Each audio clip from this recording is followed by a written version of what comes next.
A TV Justiça foi criada em 2002 para dar espaço às ações do sistema de justiça e, ao mesmo tempo, dar mais transparência em suas decisões e mais acesso ao cidadão. 15 anos depois, essa missão foi cumprida? Quais os efeitos da publicidade sobre o judiciário e os magistrados? Esses são os principais temas de hoje do Pensamento Jurídico, em uma edição especial sobre a comunicação do judiciário numa produção da Associação dos Magistrados Mineiros, a AMAGES. Para falar sobre o assunto, nós vamos conversar no primeiro bloco com o ex-presidente da AMAGES no período 2002 e 2003, o desembargador Dorgal Andrada, que participou da criação da TV Justiça em Minas Gerais. No segundo bloco, iremos conversar com o atual presidente da AMAGES, desembargador Maurício Soares, que também aposta na força e importância da comunicação para as ações da magistratura. Por conta da edição especial, não teremos hoje, excepcionalmente, os quadros Pensamento Universitário e Pensamento Literário. Doutor Dorgal, obrigado pela presença, um prazer recebê-lo aqui novamente no Pensamento Jurídico. Eu que agradeço. Bom, nós temos aí que eu gostaria de saber da experiência que o senhor viveu em 2002, o senhor recebeu esse desafio de participar dessa inovação pioneira em 2002. Isso trouxe preocupação pela novidade e repercussão entre os magistrados? Passados 15 anos, eu me lembro bem, nós assumimos a presidência da AMAGES, e, ao mesmo tempo, em Brasília, o Supremo Tribunal Federal lançava a TV Justiça. Foi quando houve um contato entre a AMAGES e o Supremo Tribunal, aliás, a parte de comunicação do Supremo Tribunal, de modo a que houvesse um espaço para a AMAGES. O que a gente observava na época é a dificuldade que ainda hoje ainda tem, que nem todos os juízes, nem todos os colegas gostam de aparecer numa entrevista. Mas, naquela época, a associação, não sendo um órgão oficial do judiciário, né, obviamente, para o leigo entender, a associação é um órgão privado, nós tínhamos mais agilidade e havia um interesse daquela diretoria da AMAGES que fizesse com que a magistratura, os juízes, se aproximassem, né, fossem mais vistos, fossem debatidos os nossos assuntos através da televisão com a população. E até reconhecimento mesmo da importância social do magistrado e do judiciário, né? Exato, divulgando, inclusive, o trabalho, para que a sociedade reconhecesse o que a gente faz, o que a magistratura convive, os nossos dilemas, e também os assuntos jurídicos em geral, com a participação de advogados, membros do Ministério Público e outras pessoas, professores. O que a gente lembra é que, realmente, alguns juízes convidados a alguns programas não gostavam de aceitar o convite, mas o programa deslanchou, o programa foi à frente, né, obteve êxito, a própria TV Justiça também ela se firmou, né, no âmbito nacional, hoje ela é muito assistida não só por quem é bacharel em Direitos, ela é muito forte no âmbito, no que ela se propõe, eu digo assim, não é uma TV aberta, de programação aberta. E a AMAGES conseguiu com isso, acho que ser uma das primeiras do Brasil, uma das primeiras associações do Brasil. Aderiu de imediato, né? De imediato, com 2 programas à época? 2 programas. De imediato, nós achamos que era necessário, que era importante, e achávamos que a AMAGES devia divulgar o trabalho da magistratura num canal nacional, que foi, então, a TV Justiça. Um deles é exatamente esse, o Pensamento Jurídico, que eu estou apresentando, e também o Via Justiça, que é feito em parceria com a Assembleia Legislativa de Minas Gerais. Na mesma época, nós começamos aqui nesse canal, e começamos na Assembleia, e eles também participam em Brasília até hoje, graças a Deus, muito bem comandado a AMAGES pelo nosso colega Maurício. Na avaliação do senhor, que antes o Poder Judiciário, por tradição, sempre foi mais fechado, pouco aberto aí à comunicação. O senhor acha que a TV Justiça contribuiu para que essa comunicação, essa relação com a sociedade melhorasse? Contribuiu. O Poder Judiciário até hoje é muito fechado, né? A terminologia, a maneira de trabalhar. Eu costumo até fazer uma comparação que a profissão do juiz é aquela em que, vamos dizer, o cliente não convive com o profissional, porque a versão que se dá à sociedade do que o juiz faz tem um intermediário, que é o advogado. No médico, não. O cliente conversa com o médico, ele dá a receita, pessoalmente. O engenheiro discute a sua obra, qualquer pessoa, o enfermeiro discute, o juiz não discute com o cliente, vamos dizer, com a parte. Então, a versão que se tem do que nós fazemos está através da boa vontade do advogado. Nós temos sempre um intermediário. A TV Justiça, nesse programa, ela melhorou nesse sentido, de tentar abrir uma comunicação dos juízes diretamente com a sociedade. Ou seja, o magistrado tem que ser o porta-voz de si mesmo e do próprio Poder Judiciário do que outros segmentos, né? Porque o nosso trabalho é todo ele escrito. Nós não trabalhamos falando, nós trabalhamos mais escrevendo as decisões. E a versão dessa decisão é dada pelo advogado à outra parte. Quer dizer, nós não ficamos, então, com possibilidade de conviver com as partes, vamos dizer assim, com a nossa clientela. Precisamos de um intermediário. Aqui na TV Justiça, eventualmente, você tira algumas dúvidas, os estudantes que conhecem melhor os problemas judiciais podem vir através do juiz, do desembargador, do advogado, do promotor, o que se passa dentro do judiciário. Então dá mais transparência às ações do judiciário. Muito embora, há de se reconhecer que o judiciário é um órgão naturalmente mais silencioso, mais calado, porque o judiciário não precisa nem deve ficar presa à opinião pública. A opinião pública julga o judiciário, mas o judiciário tem que seguir o direito, a justiça. E às vezes a justiça e o direito, infelizmente, não é o que a sociedade, a população almeja. E o tempo do direito é diferente do tempo que as pessoas, de forma geral, esperam da justiça, né? Quer dizer, essa questão da morosidade tem um processo, tem um rito processual que tem que ser acompanhado e preservado a independência de quem vai julgar, né? Os prazos é outro problema, porque o mundo está muito rápido, né? As comunicações estão muito rápidas, comunicação telefônica, de automóvel, de avião, e o mundo está girando muito depressa e a justiça tem os prazos para serem obedecidos. O advogado tem seus prazos, o juiz tem seus prazos, e isso entra um pouco em conflito com a vida moderna. Mas é como se disse, para ter um julgamento mais tranquilo, o tempo da justiça não é o mesmo tempo dos negócios financeiros. Se ganhar o judiciário e a magistratura, também podemos dizer que a sociedade ganhou. Sim. A TV Justiça, sobretudo os julgamentos do Supremo, embora há críticas, que o Supremo não deveria transmitir as suas sessões, mas os julgamentos do Supremo, hoje em dia, eles têm até audiência, né? Os ministros, através do julgamento do Supremo, acabam mostrando com muita clareza as suas posições jurídicas, os seus embates. Pode ter que haja críticas, né? Os Estados Unidos não transmitem o julgamento, é proibido até assistir o julgamento do Supremo dos Estados Unidos. Mas o Brasil optou por esse caminho. Isso viola o direito de defesa de alguém? Eu acho que não. O julgamento aberto, ele é público, né? No Brasil ele é público, nos Estados Unidos ele não é público. Então, já que uma vez é público, que leve então a todas as casas. A TV Justiça conseguiu fazer isso, levar o julgamento que é público, já que não é todo mundo que pode ir a Brasília. Então, o judiciário vai às casas das pessoas. Eu acho muito válido. Ok, muito obrigado. Aqui eu conversei com o ex-presidente da MAS, desembargador Dorgal Andrada, que participou dessa experiência pioneira da instalação da TV Justiça no Brasil há 15 anos, em 2002 exatamente. No próximo bloco vamos conversar com o atual presidente da MAS, desembargador Maurício Soares, que também vai falar da importância desse projeto para a magistratura e o Poder Judiciário. Doutor Dorgal, obrigado pela presença mais uma vez, foi um prazer recebê-lo. Eu que agradeço, muito obrigado. Prazer. A gente volta então em instantes.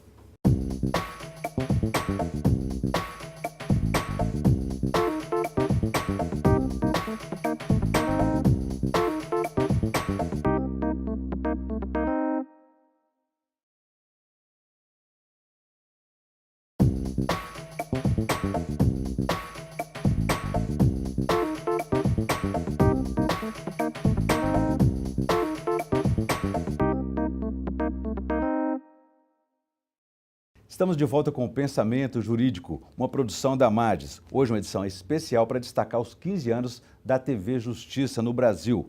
No primeiro bloco eu conversei com o ex-presidente da MADES, o desembargador Dorgal Andrada, que participou da criação da TV em Minas Gerais em 2002. Agora, neste bloco, vamos conversar com o atual presidente da MADES, o desembargador Maurício Soares, que também aposta na força e importância da comunicação para as ações da magistratura. Doutor Maurício, obrigado pela presença aqui no Pensamento Jurídico.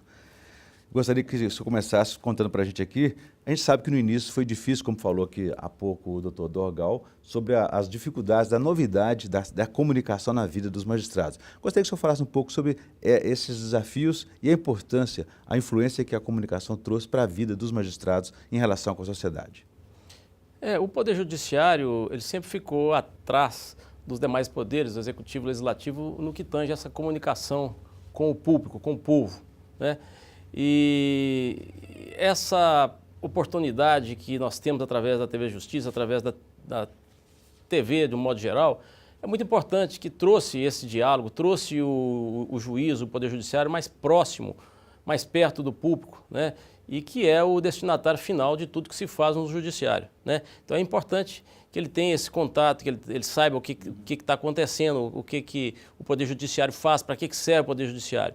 E esse veículo, que é a televisão, é muito importante para isso. E um dos segredos da TV Justiça, doutor Maurício, é que ela conta o dia a dia do judiciário de maneira até pedagógica, né? Isso é importante até para criar essa proximidade, as pessoas entenderem um pouco mais o que faz o juiz e a juíza também, né? Sim, essa falta de diálogo histórico dos juízes com a população, com o povo em geral, trouxe isso, né? Então daí a importância da TV. A TV ela leva para a casa do cidadão, para a casa da pessoa, a notícia, a informação de o que faz o Poder Judiciário, o que o juiz decide, quais as consequências de uma decisão judicial e como funciona, afinal de contas, a justiça.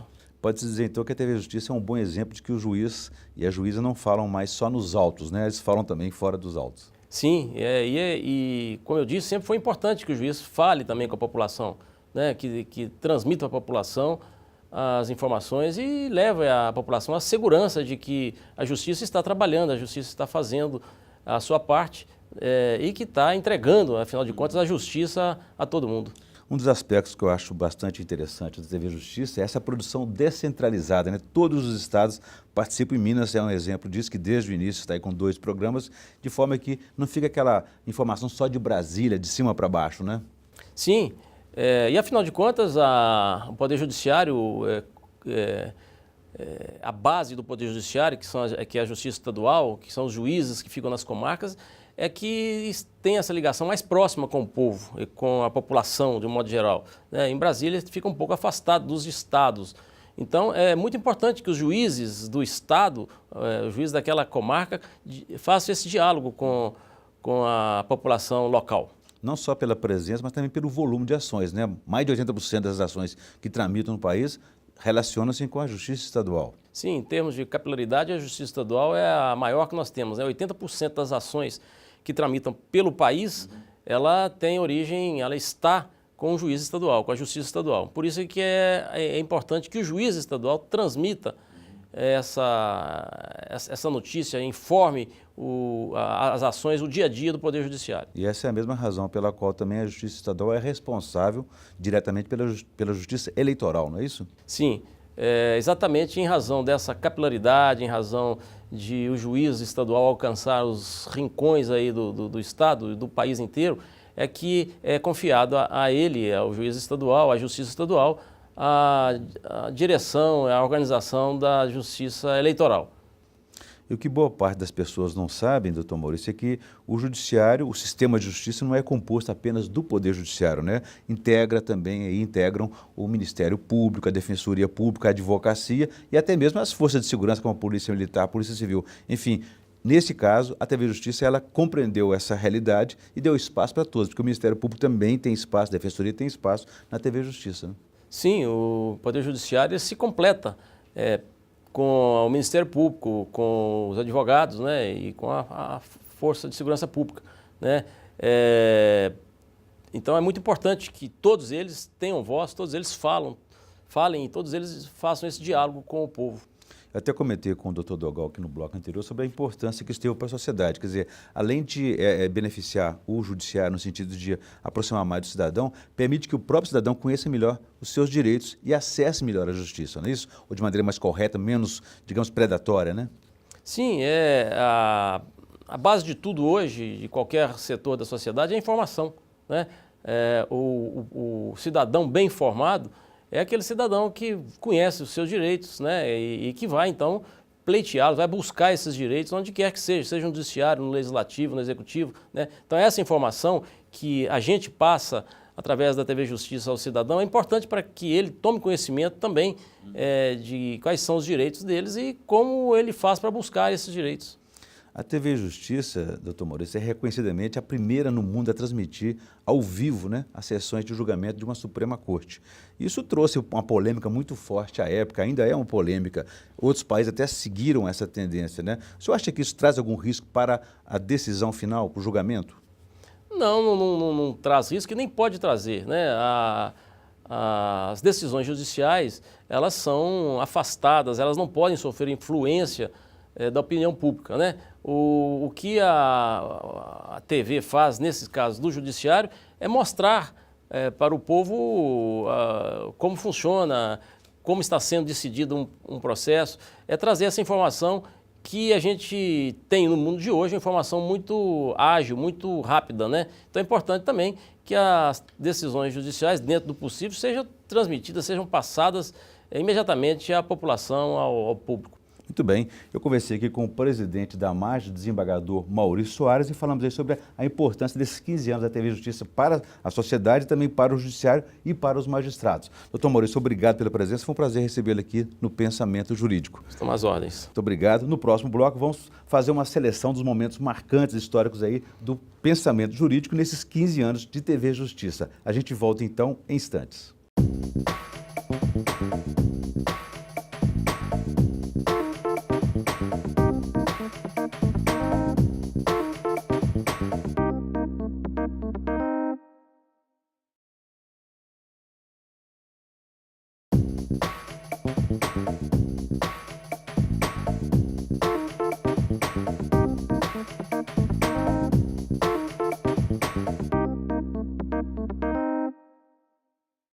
Estamos de volta com o Pensamento Jurídico, uma produção da AMAGES. Hoje uma edição especial para destacar os 15 anos da TV Justiça. Nos 2 primeiros blocos, conversamos com o ex-presidente da AMAGES, o desembargador Dogal Andrada, que falou sobre a instalação, a experiência inovadora de, em 2002, instalar a TV Justiça em Minas e no Brasil. No segundo bloco, conversamos com o atual presidente da AMAGES, o desembargador Maurício Soares, que falou sobre a importância e influência da comunicação na vida dos magistrados. Neste bloco, vamos rever aí uma seleção de imagens, de trechos de programas que marcaram a história do pensamento jurídico nesses 15 anos da TV Justiça. Está no ar Pensamento Jurídico, um programa produzido pela AMAGES, a Associação dos Magistrados Mineiros. Toda semana levaremos até você, telespectador brasileiro, uma entrevista com um estudioso ou um operador do direito em Minas Gerais. Hoje, o nosso cenário é a Praça da Liberdade, na capital mineira. E o nosso entrevistado para a estreia do programa é o doutor Luiz Aldebert Delage Filho. Ele é desembargador do Tribunal de Justiça Mineiro e é vice-presidente sociocultural da AMAGES. Nós estamos na sede do Tribunal de Justiça de Minas Gerais, em Belo Horizonte, de onde eu vou conversar sobre o assunto com o ministro do Supremo, Henrique Ricardo Lewandowski. Neste bloco, o presidente do Supremo Tribunal Federal, Gilmar Mendes, concedeu uma entrevista exclusiva ao Pensamento Jurídico. Em meio às críticas de morosidade, o judiciário volta a ser acusado de interferência em outras áreas e poderes, a chamada judicialização da vida pública, às vezes da política. Este é o principal assunto de hoje do Pensamento Jurídico, que numa produção da Associação dos Magistrados Mineiros, a AMAGES, veio hoje a Brasília para ampliar o debate sobre o novo papel do judiciário e seus limites. Nós estamos no Superior Tribunal de Justiça, o STJ, na capital federal, de onde eu vou conversar com um dos mais novos ministros da Corte, o pernambucano Geraldo Og Fernandes. Ele assumiu no dia 17 de junho, depois de ser presidente do Tribunal de Justiça de Pernambuco por 125 dias. Hoje estamos discutindo a influência do projeto Ficha Limpa nessas eleições de 2010. Nosso entrevistado é o ministro aposentado do Superior Tribunal de Justiça, o STJ, Fernando Gonçalves, que também foi do Tribunal Superior Eleitoral e participou aqui hoje em Uberlândia do seminário, o Seminário Eleitoral do Triângulo Mineiro. Hoje uma edição especial para destacar a homenagem da AMAGES, a Associação dos Magistrados Mineiros, à trajetória de 2 mineiros ilustres, expoentes do judiciário brasileiro e internacional, a vice-presidente do Supremo Tribunal Federal, ministra Carmen Lúcia Antunes Rocha, e o juiz da Corte Internacional de Haia, o professor Antônio Augusto Cansado Trindade. Inconfidente, o poeta e o magistrado Tomás Antônio Gonzaga foi homenageado pela Associação dos Magistrados Mineiros, a AMAGES, aqui no Museu da Inconfidência em Ouro Preto, região central de Minas Gerais, durante as comemorações pelo bicentenário de sua morte. Ministro, foi uma justa homenagem ao inconfidente Tomás Gonzaga? Sem dúvida. É inequívoca a participação dele no movimento libertário de Minas. A Associação dos Magistrados Mineiros, a AMAGES, realizou aqui em Montes Claros o seu primeiro encontro regional para discutir as propostas dos juízes e desembargadores mineiros à nova LOMAN, Lei Orgânica da Magistratura Nacional. Decisão de juizado especial cabe recurso? E a quem compete julgá-lo? Estes são os principais temas de hoje do Pensamento Jurídico, uma produção da Associação dos Magistrados Mineiros, a AMAGES. Em mais uma edição, pode destacar o trabalho do juiz, da juíza e da Justiça pelo interior de Minas Gerais. Nós estamos na cidade de Patos de Minas, na região do Alto Paranaíba, a 400 quilômetros de Belo Horizonte. Em mais uma edição, pode destacar o trabalho do juiz e da Justiça pelo interior de Minas Gerais. Nós estamos em Ipatinga, Vale do Aço, leste do estado. Como combinar direitos humanos, justiça tardia e crimes hediondos. As mudanças no Código de Processo Penal tipificam novos crimes e impõem mais rigor aos condenados. Esses são os principais temas de hoje do Pensamento Jurídico, uma produção da Associação dos Magistrados Mineiros, a AMAGES, em mais uma edição para destacar o trabalho do juiz, da juíza e da justiça no interior de Minas Gerais. Nós estamos na Casa da Cultura, em Uberlândia, Triângulo Mineiro, a 530 quilômetros de Belo Horizonte. Nós estamos na cidade de Juiz de Fora, a 274 quilômetros de Belo Horizonte, na Zona da Mata de Minas Gerais, de onde eu vou conversar com o especialista em direito previdenciário e juiz aposentado Jorge Franklin Alves Felipe. Nós estamos no Museu do Zebu, no Parque de Exposições da Associação Brasileira de Criadores de Zebu, em Uberaba, a 494 quilômetros de Belo Horizonte, em mais uma edição do Pensamento Jurídico para destacar o trabalho do juiz e da justiça pelo interior do Estado. Daqui eu vou conversar sobre segurança pública com o juiz Daniel César Boto Colasso. Muito bem, sem dúvida, aí foram entrevistas marcantes e que reforçaram a importância da comunicação do Judiciário com a sociedade, feita pela TV Justiça. Parabéns à TV Justiça, a toda a sua equipe, aos magistrados e principalmente ao cidadão telespectador por essa história de 15 anos da TV Justiça. Bom, nós vamos ficar por aqui. Se você quiser participar, escreva para pensamento@amages.com.br. Obrigado e até a próxima.